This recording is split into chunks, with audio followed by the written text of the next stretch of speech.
The level of competition is going to be hard. That's always good. This is like the last big contest of the year, so people are going to be throwing out like everything they have, you know? Everyone's going to be going big. Once I get on my bike and I'm on the ramp, especially in an environment like this on such a good ramp, everything disappears. It's the last contest of the season. You have the best riders of the world just coming for this event, you know? Like, it's a privilege to be here, you know? At the end of the day, it's whoever rode the best, hands down. It's no like judging favoring this guy, judging favoring that guy. It's like whoever goes out and kills it's gonna win the contest.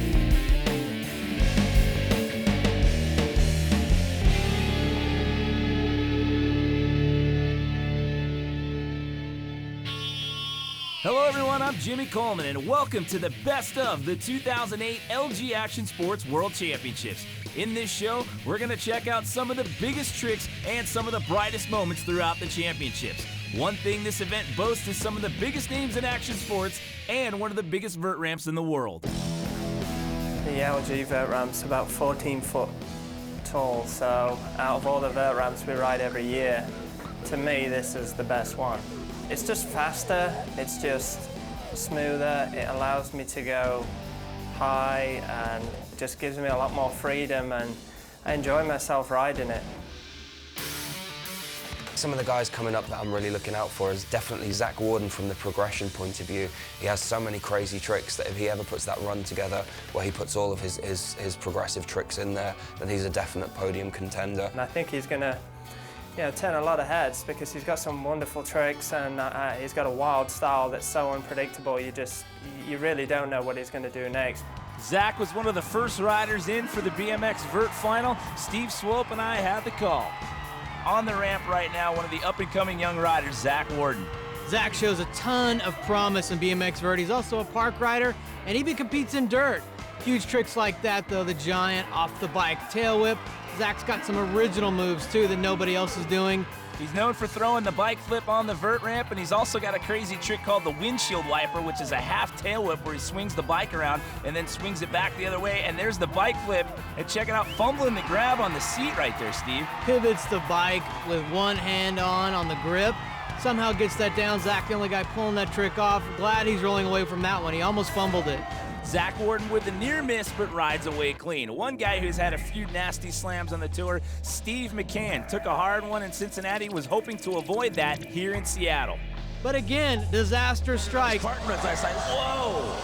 What went on there? This has happened to every bike rider. You're pedaling for speed and your chain snaps. It happens to Stevie in the worst possible circumstance when you're getting ready to roll into a vert ramp. If you watch it closer, you can see the chain actually sliding across the deck as he has to hit the eject button and ends up on the flat bottom. He got up and walked away from this. Very, very scary. This could have been a lot worse for Stevie. Stevie, what in the heck happened in Catfish? I looked at my chain last night and saw there was a link kind of looked strange, you know?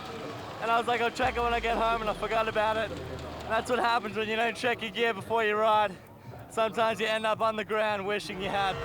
At first glance, it appeared as if Stevie was going to be knocked out of the competition, but after some help from Dhers, he was back on the ramp and able to take a second run. Yeah, a quick bike chain fix is not an easy thing to do. McCann, though, putting in an awesome second run. Big no-handed flare there. And look at his style. He's often compared to Jamie Bestwick. This guy started off in the sport as a park and a dirt competitor, and over the last 3 years has really established himself as a top 3 threat here in vert competitions. Jamie and Stevie ride together at Woodward Camp almost every day. You can really see the influence Jamie has. Nice turn down flare. He's got the combo moves, he's got lots of flare variations, and huge no-handed 540 at the end of the run here to cap it off. Steve's got to be happy with that one coming back after a bike malfunction. Well, it gets him at 89.75, so he does not break into podium contention. Simon's been extremely dominant the last couple of years on the Action Sports World Tour. Earlier this season at the X Games, though, he had a really uncharacteristic slam. He under-rotated a 900 and took himself out pretty good at the beginning of the vert comp there.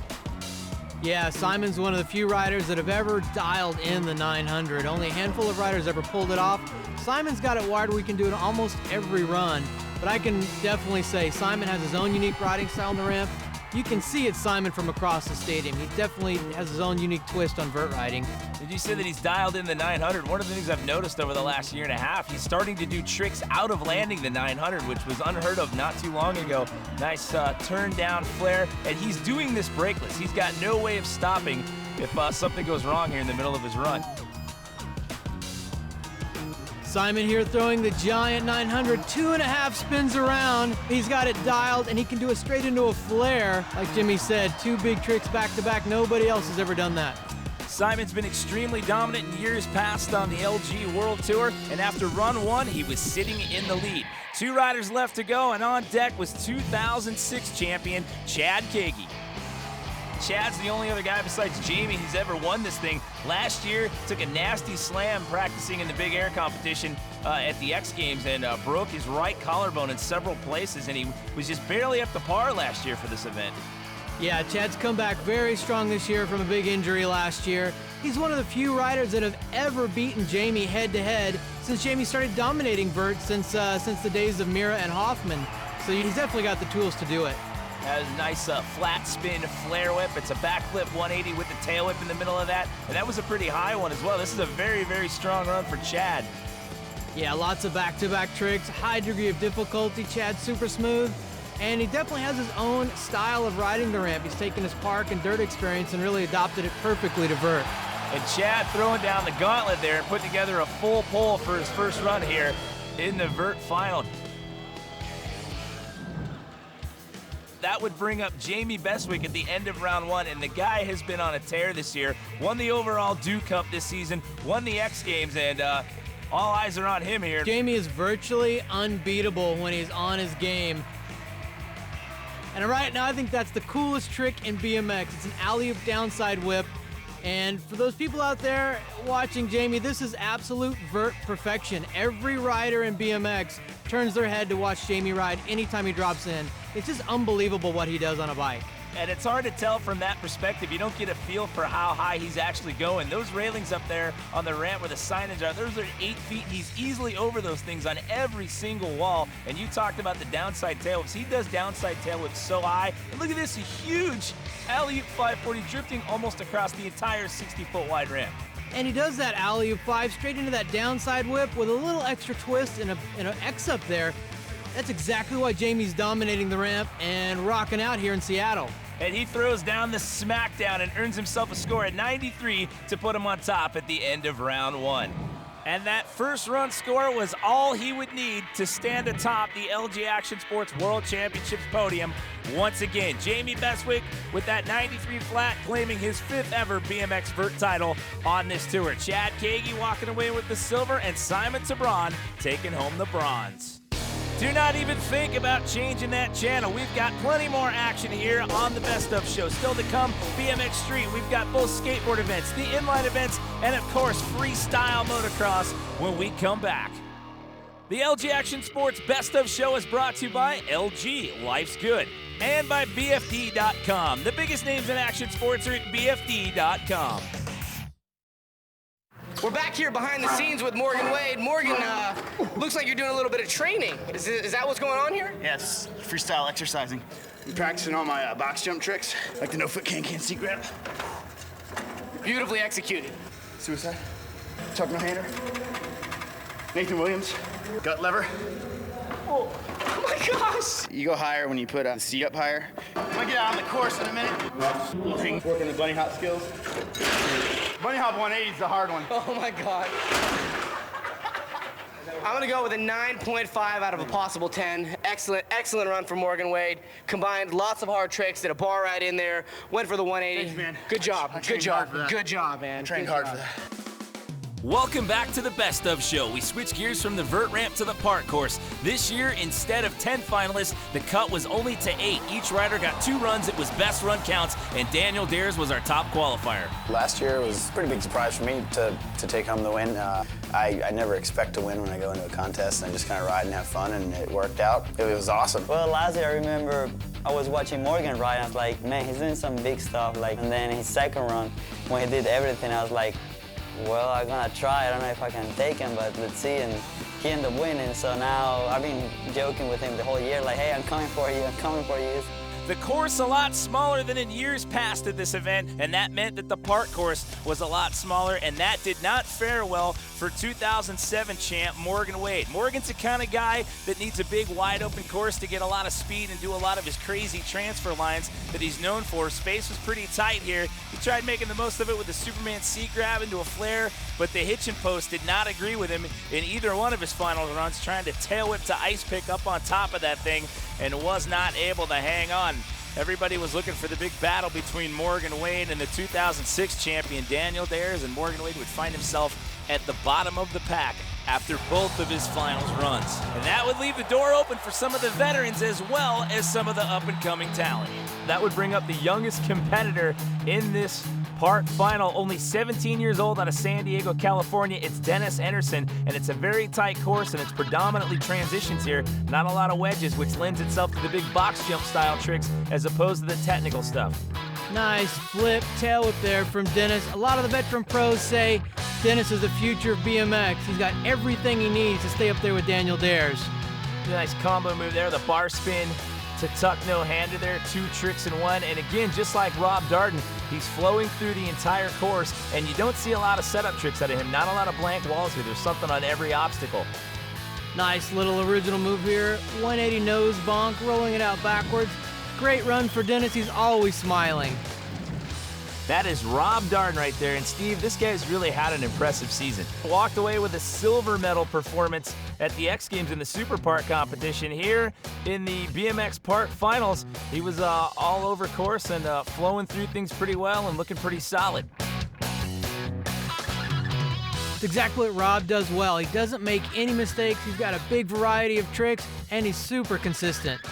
And he also uses the entire course, and he flows through everything. He's very smooth, he's very fluid, he's got a nice mix of the technical tricks, as you see here, going for the Fufanu up on the sub rail, or the eagle perch, if you will, and then follows it up with like a 720, not quite a 720 because you're transferring over hip, but a nice combo of a technical trick with a box jump transition style trick. Another solid run from Rob. He's got to be pretty happy with that. At the end of run 1, Rob Darden looking poised to walk away with some more hardware around his neck on the 2008 LG season. That would bring up first place qualifier Daniel Dhers. But before we see highlights of his first run, we're going to see what it's like an average day in his life at the infamous Camp Woodward at State College, Pennsylvania, as he is the feature of this week's Paul Mitchell Style Points Count.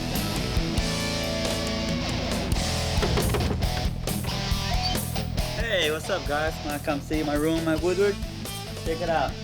We have all the trophies here, U-Tour, X Games, the LG belt. Hopefully I can trade that silver one for a gold one this year. Bed, all my clothes, I just got a new shipment with clothes. Got my bags to travel. And this wall right here, got all my helmets from the first Rebel helmet I got all the way to the last one I'm running now. This is my Rubik's Cube. I play with this thing all the time. If you want, I'll show you how it's done. That's how I do it. Here's all my shake stuff. I just do 2 or 3 shakes a day so I don't lose as much weight. It's so hard to be far away from home without mom cooking, you know. This is how I do before I ride. Good. Okay, there you have it. This is my room. So now I just gotta get my bike and go ride.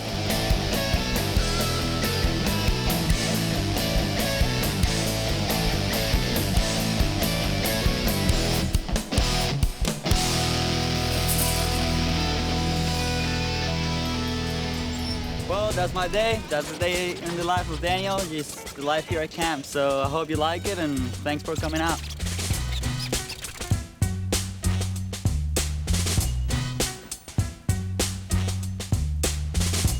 He is a robot when he rides, and Steve, you and I have both said this in previous competitions. It's almost like watching video game style tricks when this guy is on course. He just lets it loose for 45 seconds, and it's unbelievable what he's able to do. It is truly unbelievable, Jimmy. This guy's insane right now.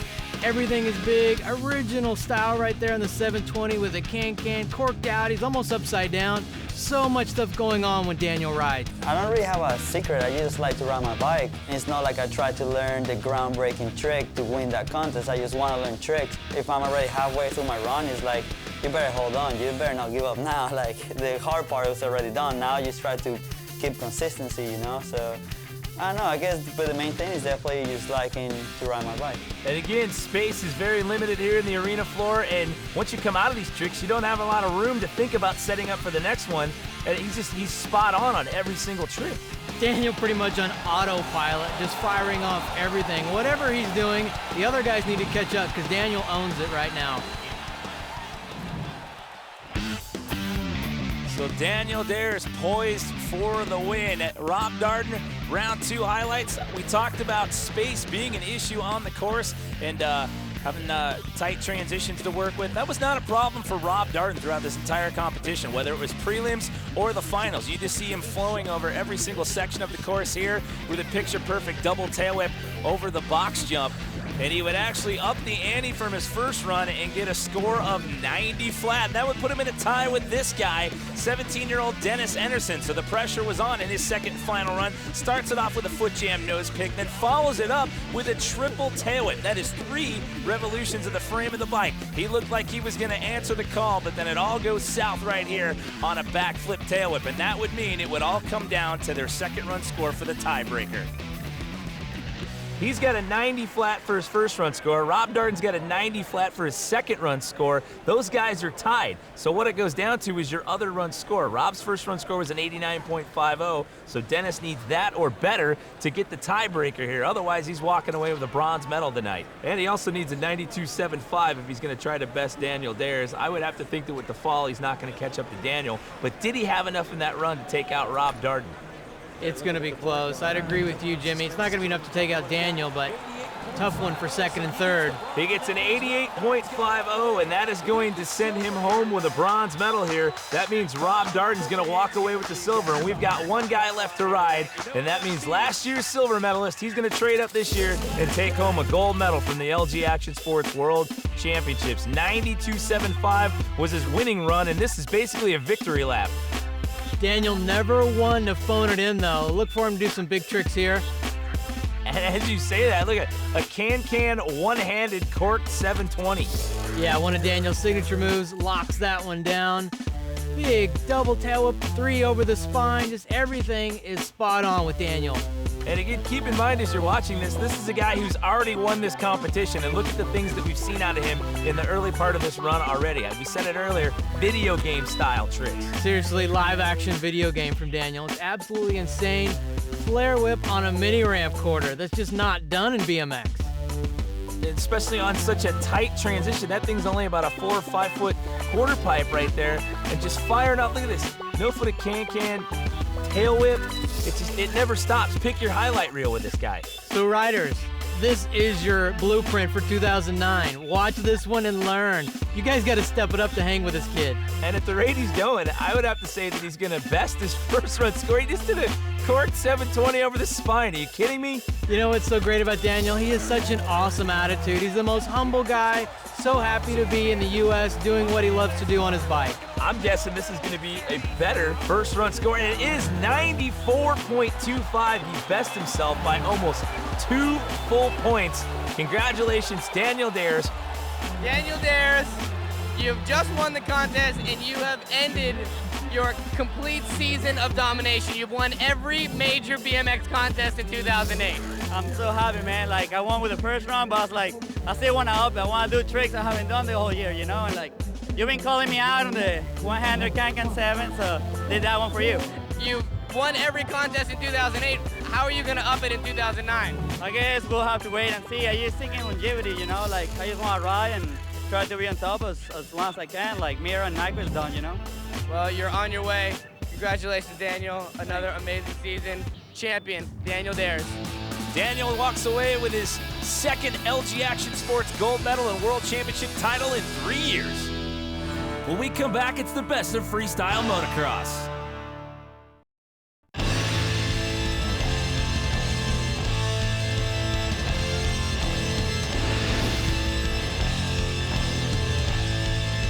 Welcome back to the Best Of Show. We leave Seattle and head to Pomona, California, where the 6th annual LG Action Sports World Championships of Freestyle Motocross took place. 4-time champion Nate Adams was not present this year due to injuries, and that left the door wide open for a score of others to take the title, including last year's champion, Jeremy Twitch Stenberg. It was bracket format, and if you lost your bracket, you were out. One of the heavy favorites, Adam Jones, made it to the final round, but he was dealing with a little bit of adversity and some illness. Mexico X Games was a pretty good event for me. You know, we all went down there and just had a good time riding, and did all right. So I was pumped, and then I get sick. I've never sat out a contest or had bad results in the contest from being sick. Everybody was saying yesterday I just looked like a ghost, and I couldn't even hardly walk around. You know, I get lightheaded, and I don't really have any energy, and feel like, I don't know, like my balance is all off and everything. When I got out there on the road this morning, I felt like I just really couldn't control my bike. Like I was looping out and like just kind of felt out of control, and trying to get comfortable, it just really wasn't happening. You know, I just didn't feel good. Like, I mean, my stomach feels 100% better than yesterday, but now it's just the rest of my body needs to catch up. So I think I got a couple days before I'm gonna feel 100%. Despite the Montezuma's revenge, Adam Jones was able to put down a solid run, take down Wiley Fulmer, make it into the semis, and he ultimately advanced into the final round. One of the Metal Militia riders, Todd Potter, he didn't make it into the semifinal rounds, but he's here right now to talk us through the finer points of the whip. He is the feature of this week's LG Trictionary.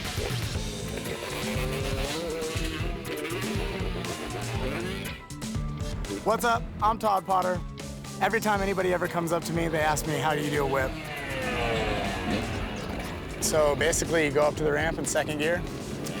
You're sitting down the whole way up. You sit down off the ramp. When you get to the end of the ramp, you want to yank up on your bars and point it toward the opposite way. When you come off, you kind of let the front end drift up, and then lean off and just pull it down toward you, and then pretty much it snaps and brace for landing. I drift the front end left, and I lean off to the right, which is total like weightlessness.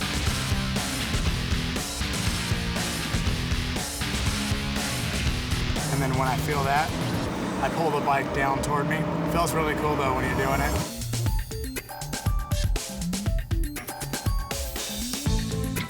Whipping's one of those things that's been around for a really long time. It started with racing, and I think it's one of the funnest tricks. I'm glad that you got to see the breakdown of the whip today. You can see more Trictionaries as well as behind-the-scenes footage on the top pros, video from the biggest events, craziest tricks, and the biggest slams, all at BFD.com.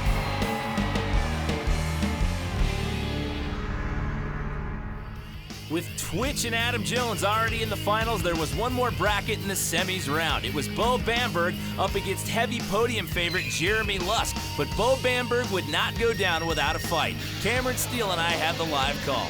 Bo Bamberg is a guy that can do it and is willing to risk it. I've said it time and time again, the only man to ever try to land the sterilizer backflip. That means he was sitting on the handlebars when he landed from a backflip. We won't see that here, but he knows what it takes to win, and he is going up against Jeremy Lusk, who has been leading the Metal Militia charge as of late. So Bamberg needs to put it all together, and right now this run looking incredibly solid. A little bit of a dab there, but more just bouncing down the landing.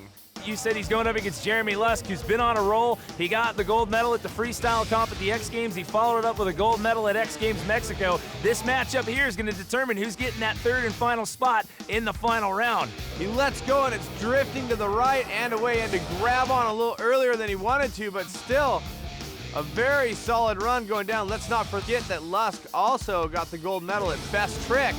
So a lot of accolades coming Lusk's way right now, and Bamberg looking like he's stepping his game up to try to fight fire with fire. Well, he had a little bit of a slip up with that rock solid. He follows it up right here with a huge backflip variation. You said the bike was drifting away from him, had to check himself. So a solid performance there out of Bamberg. We'll see what Jeremy Lusk can do here with this next 90 seconds. And look at that with an Indian backflip right out of the gate, Cam. The kiss of death Indian, so spreading the legs apart just a bit and watching Lusk work his way into the six-pack. An easier trick going in, and then a no-handed backflip in the middle. Very difficult because you have to land smoothly, and a lot of times the no-handed backflip gets a little squirrely at the end, and Lusk doesn't want to miss an opportunity to get a jump. So very solid going through that pack. So several different backflip combos early on in this run here for Jeremy Lusk. A little tentative there on the seat grab Indian, and then the knack-knack backflip, well executed, getting good extension. Coming out of the end of that set there with the cliffhanger, and again, getting good extension on that, and extension is the key. And I think we may have already seen that trick, the right side up trick, so you gotta be careful not to repeat tricks. That's something the judges are looking for, creativity on every single jump. And then the no-footed can coming in, and here we go with a heel clicker backflip, not getting all of the legs together. Yeah, I was just gonna say, he looked a little tentative on that one, like it was like he had second thoughts about it and had to pull it back. This will be his last trick. He wants to go huge, and he does with a double Indian heart attack. I think that should be enough to win it, but it's up to the judges, and this time the judges call it for Bamberg. I would say a lot of guys are on it, and a lot of guys want to win just as much as I do, but I think I want to win a little bit more this year, so I'm going to go out there and throw down and go for it. So the finals were set, and the question on everyone's mind was, would Twitch get back-to-back wins at the LG Championships? And again, the key here is the guy just got out of thumb surgery. He's been back on the bike for only 2 days. Can he hang on here for 90 seconds and get back-to-back wins? And it would be really special here tonight at the LG World Championships of Freestyle Motocross because he is riding on his birthday. Going for the big flip combos right out of the gate. That was the heel clicker backflip. And you see him adjusting the handlebars. Looked like he adjusted the steering stabilizer a little bit as well. And all night we've been going head-to-head competitions. Now that we are in the final run, 3 riders will be scored by the judges, and they will determine who was third, second, and first, who will leave with all the glory. So it's all re-racked. Nothing is totaled up from earlier. It is all on this one run for each of the 3 riders. Well, Nate Adams had won this thing the first 4 years we'd had this event. Jeremy Stenberg took him down last year. He's trying to go for back-to-back wins, and the crowd loving the backflips out of Twitch. I love it. I love the X-up flip and then the Twitch whip or the anti-whip. And I love the way he just drifts the motorcycle as he's upside down and his body is just drifting away. Calm and cool and collected. That is how Twitch has been riding the dirt bike his whole career. 2 tricks in one right there. The combo move going for the knack whip, and then another backflip combination here. Twitch is looking solid for this first run out of the finals. Flipping through the pack, you have to love it. Jeremy is the only rider here at LG that is flipping all 3 sets as he goes through. Very confident upside down, solid right side up. This is what makes him such a huge threat, even though he hasn't been riding one-handed lander there as he completes the backflip. And that's gonna do it for Twitch and a little militia dismount. That was Cameron Steele and myself making the live call from the comp. When it was all said and done, Jeremy Twitch Stenberg gets one heck of a birthday present, a check for $30,000 and his second gold medal in the LG Action Sports World Championships of Freestyle Motocross. That wraps it up for Pomona. When we come back, we're going to head back to the Emerald City, back to Key Arena in Seattle. More of the Best Of show coming up. We've got Inline, Vert, and Street, and we've also got the Best Of the Skateboard competition. Do not change that channel. Welcome back to the Best Of show. We are now back in Seattle, Washington, inside the Key Arena, and it is time now for the Best Of Inline Vert. Fabiola De Silva, one of the heavy favorites to stand atop the podium at any vert or street competition, one of the few ladies to still compete with the guys. Before we see one of her finals runs, she happens to be the subject of this week's BFD.com permanent record feature. Girls Incorporated of Orange County serves girls 4.5 to 18 throughout Orange County. It's an opportunity for girls to see young ladies in this arena already and to see them as role models. I want to learn from Fabiola. Basically, we came to send a message to all these girls, young girls, how we got started and just basically to motivate them to play sports. Oh, those are some fancy skates, girl. We are here just to try to push them and give them a positive attitude and positive vibe. Give me your hand, you're gonna go like this. Look what I'm doing, just go like that. I always do this kind of event, I always participate. I think it's really cool. We come out here and we have the opportunity to talk to kids and just motivate them to do what they like to do, what they're best. I think that's the way we gotta go to get more girls involved in sports, you know, and just show them a little bit of love because they're gonna be the future, you know.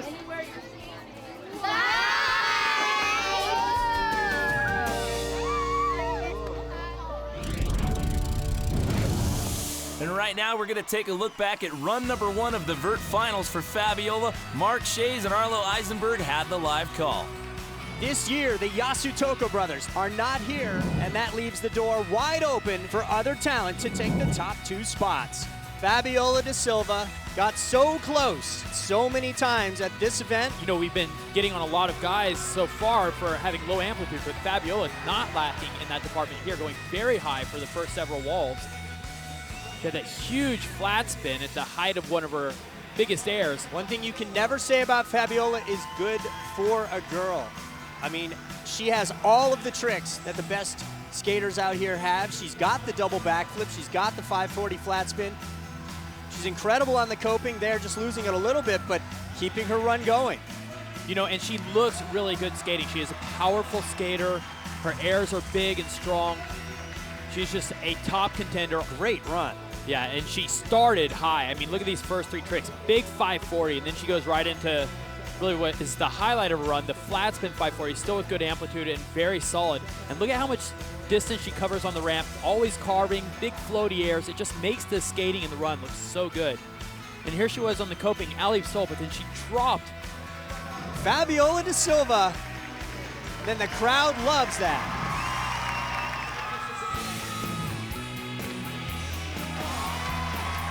Shane Yoss, last year's silver medalist at this event. We'll see if he can make it a gold. If ever there was a time to do it, this is his opportunity. This is probably the best shot Shane Yost has ever seen. And look at the height. He's going for it now. Big flat spin 540. Right into a hover flip, inverted 540. 720. Well, arguably nobody has more spins, and the one place that he's been criticized is his amplitude. Whoa. He seems to be putting it all together here. Great amplitude in this run. Double flat spin, he stuck it. Flat 900, completely laid out. And you'll notice no wasted walls here. I mean, it's just trick after trick, and they are all so difficult. Nicknamed the Tasmanian Devil for his ability to spin so many rotations during a run. Interesting, kind of doing into a drop sole there off of the deck. I think that was improvised. Invert 540. And there's just no stopping him. A super run from Shane Yost. Everyone knows he has more tricks than everyone else. And the feeling among vert skaters has always been that Shane is underappreciated because they know what he's doing out there. They feel like the judges don't appreciate quite the level and the quantity of tricks that Shane is throwing out there. But I think what marks against him sometimes is, you know, you see a guy like Marco who's going really high and throws out the really dramatic tricks that make an impression. And you see Shane will go through a whole series of tricks that are impressive but are hovering, you know, 5 or 6 feet or less. And 86.25, that makes Shane our current second place finisher here at the end of round number 1. Marco DeSanti looking ever intense. His first run, a 91.25, well-deserved. Absolutely blew everybody away throughout all the big tricks. You know, he looked a little bit like a combination between Takeshi and Eito Yasutoko. Yeah, and that's a pretty incredible combination. I mean, if you can look like a combination between those two, then you're a pretty formidable competitor. Marco starting out huge rocket air.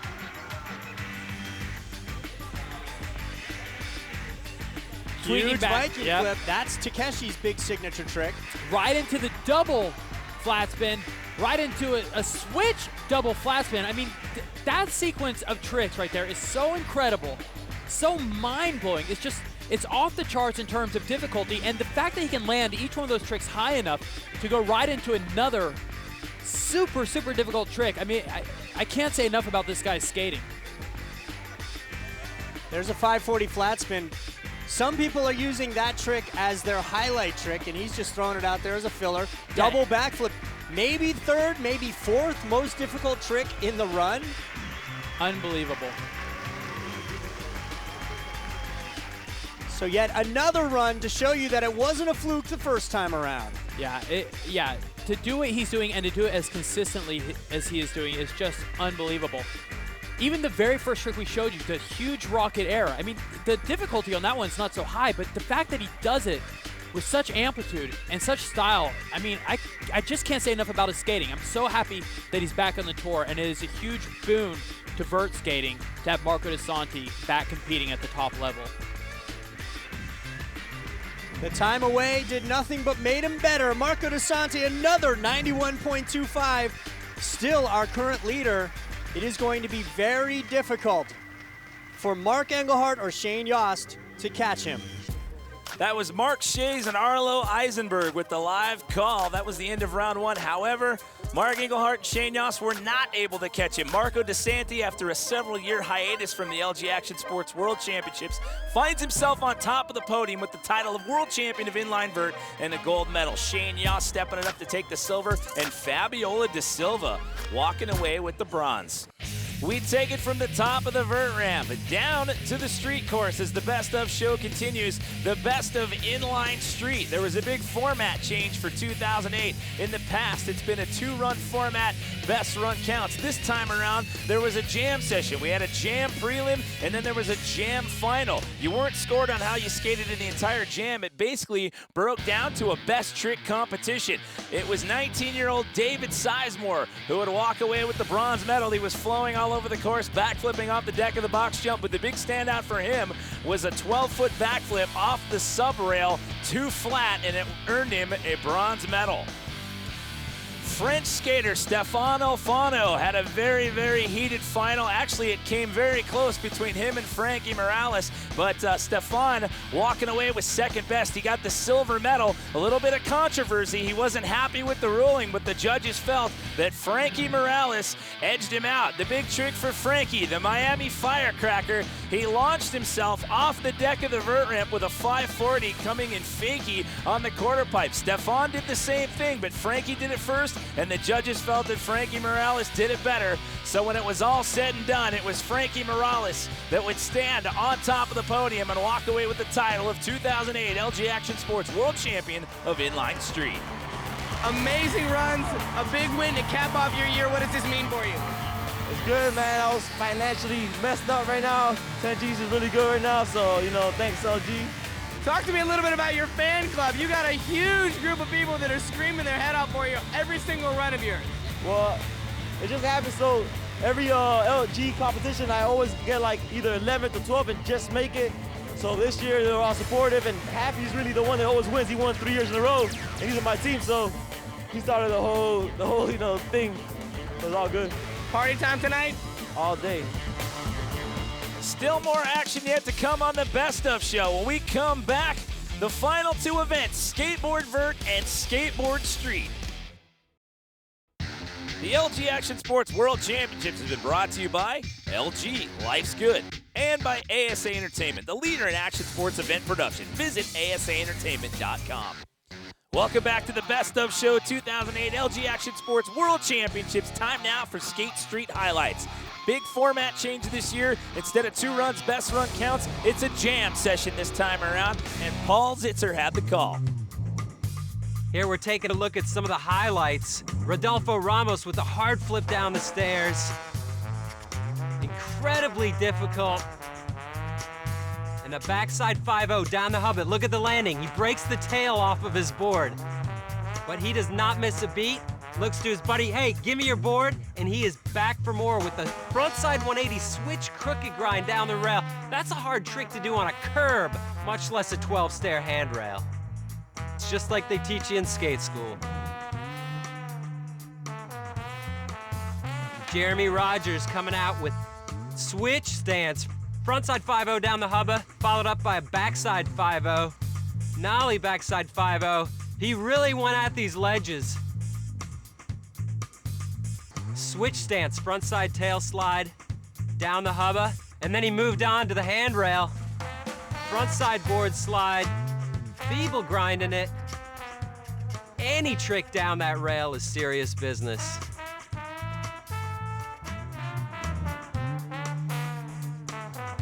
And Greg Lutzka, frontside nose blunt slide down the handrail. He has so many tricks, so much variety. You saw him there, kickflip, frontside kickflip over the handrail. Bring a little crooked grind. Putting everything on the line there. That is a dangerous move. Frontside 270, you see, he was psyched to make it. And then, like I said before, P-Rod, really sort of the one guy who you really don't even question whether he's gonna land on the rail and get into his trick. Making things look too simple. Frontside nose grinding down the rail, and look at that, 360 flip to flat. You see very few tricks going down these stairs that don't involve the rail or the hubba because it's so difficult to flip your board, catch it, and be set up to land, because that is some serious G's pulling you down when you hit that flat. And the switch stance skills of Paul Rodriguez are incredible. Switch frontside board slide. There's another look at that 360 flip, one of the hardest tricks done in the contest today. And that is a switch stance kickflip, switch frontside board slide. See, P-Rod made so many tricks, and everything he did was as hard or harder than anything else that happened out there today. In his first ever appearance at the LG Action Sports World Championships, Paul Rodriguez finds himself walking away with the title. Now you got tons of kids that are watching this at home. They're huge P-Rod fans. What do you have to say to all those kids that are up-and-coming skaters that want to be like you? Well, first of all, I got to say I love each and every one of you. And the best thing is, have faith in God, have faith in yourself. Don't let nobody turn you down from your dreams. You only live one time, and that means don't be lazy and go get it. Awesome. Congratulations. Great year. We'll see you next year. We go from the street course to the vert ramp, where there was a huge format change for 2008. In the past, it's been 10 finalists, you get 2 45-second runs, and its best run counts. This time around, the field is narrowed to 8. You get 5 runs, but it's only 10 walls to impress the judges. Before the comp started, our sideline reporter Catfish got a chance to catch up with last year's champ. We're on the deck with Pierre-Luc Gagnon. Pierre, you won this thing last year, looking to do it again. Yeah, it's a different format. It's a 10-wall format instead of 3 45-second runs, so it's going to be a whole different contest. Maybe less setup tricks, a lot more intense runs like back-to-back combos. There's definitely major competition.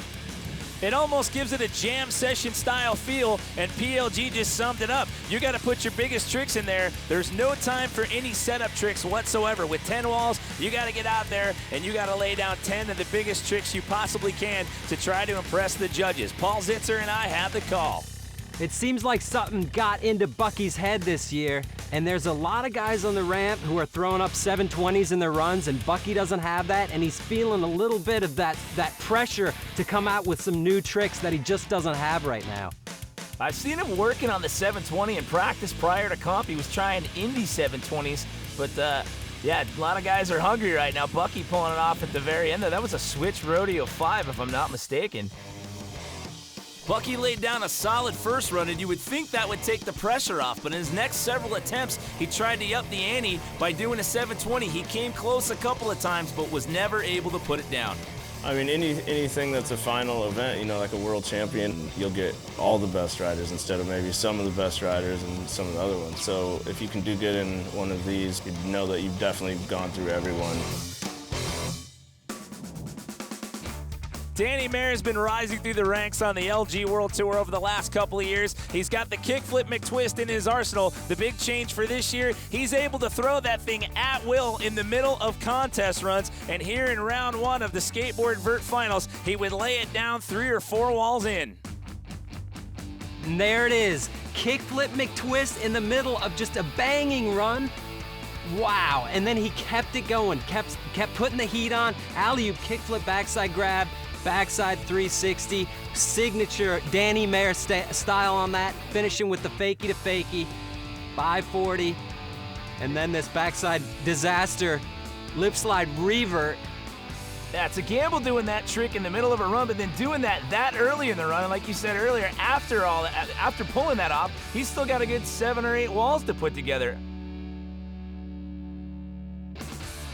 While Danny Mayer was having success, 2004 champ Sandro Diaz was not. His first 4 runs, he fell on a couple of setup tricks and several attempts at the 540 to tail, aka the Narjar. So basically, for his 5th and final run, the pressure was really on Sandro. Sandro Diaz, he's on the outside looking in. He'd love to walk away with a medal. This guy's won this thing before. He did it in 2004. He's had a rough go through the first couple of rounds. Will he put it together here in the 5th and final round? And it is all about staying on. If he can do it, yeah, there's a good chance he can win the contest, because look at how high he goes. It's ridiculous. He charges the ramp at like 110%, every wall going all out. Just a massive heel flip Indy, and look at the size of that 540, 8, 9 feet out, and then finishing with the 360 varial fakie, and then setting up for this gigantic nose grab 540 to tail, the Sandro Diaz special, the Narjar, and he sticks it in run number 5. And that's so ridiculous, because when you're doing a trick like that, your back foot, when you grab the nose, your back foot has a tendency to float off of the board, and then to smack your tail coming in on a 540 like that, and that was no small 540 either.